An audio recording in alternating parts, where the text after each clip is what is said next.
2 3 3 ball ఉన్నాయి కదా. ఇప్పుడు మళ్ళీ మనం ఒక బాల్ ని దీంట్లోకి యాడ్ చేస్తామా?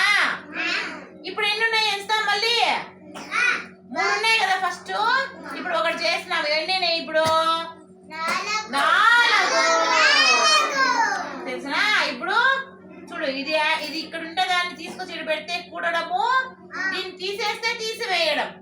సరేనా? అర్థమైందా?